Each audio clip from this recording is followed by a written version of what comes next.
There are 62 Teach Like a Champion techniques in this book. There is now a 3.0, which I haven't got, which has probably got even more techniques. But Doug Glemoff says the number one for impact on learning is cold call. And I'm going to suggest that cold call is a brilliant technique to use in a special school. First, it's entirely orally based, so you can get through many more questions, and there aren't the barriers of understanding that you get with reading or writing. You need for this a method to insist that your questions are random. So imagine these are lollipop sticks. You can use bits of paper if you want. I haven't got lollipop sticks with me. And each piece of paper's got a student's name on from the class. Here's what you do. You ask the question, and the question has to be something that you've already taught the class. So there is a reasonable expectation that they A, will know it, and B, should know it. So you ask that question to everyone, and then you cold call the person, and they give you the answer. If the answer is wrong, you just simply correct it and move on. Now, once you've used your lollipop stick, do not put that aside. You put it back into your pack. So every student knows that their name could come up again. I usually have my lollipop sticks in a cup, so they're not in a pile like this, they're random, and I'm looking at them, they can see that it's entirely random. This is important because it also means if I ask a student a question and they don't know the answer, it's not personal. I haven't done it to expose them, it's just done at random. And so I go through the names again. I ask the question to the class first. They all must have thinking time because then they're all accountable. They know that this person isn't going to answer it because they don't know who it is.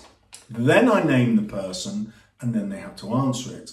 Now, another way of doing that to support your learners is to get them to answer it together in pairs first. I ask the question, 20 seconds in a pair to come up with an answer. I then cold call somebody. You will also get students who are very exposed by this and will say, I don't know. Well, that's fine. I've pulled out your name. You say, I don't know. I put that lollipop stick down in front of me with your name on it so I can't forget to come back to you. And I'll say, I will come back to you in 2 people time. 2 people time? Well, you get what I mean. I'm going to ask 2 more people for the answer to the question that, let's call this, Henry didn't get. And they'll give me their answers. And then I'll say, right, Henry, which one of those 2 answers do you think was correct? They might have been both the same, in which case he just gives me that answer. Okay? And then Henry, I'm going to come back to you in 5 people's time so that you can't just forget what you just learned. It's really difficult for Henry now to opt out because he's had the right answer. You have to do that sensitively, of course, with your learners. You'll know who they are. But cold calling in this way gives the students excellent feedback on what they know.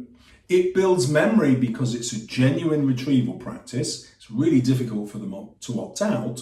And it gives you as the teacher fantastic feedback on any gaps. Because you are picking at random and not volunteers, the sample of answers gives you a really good idea about what your learners know.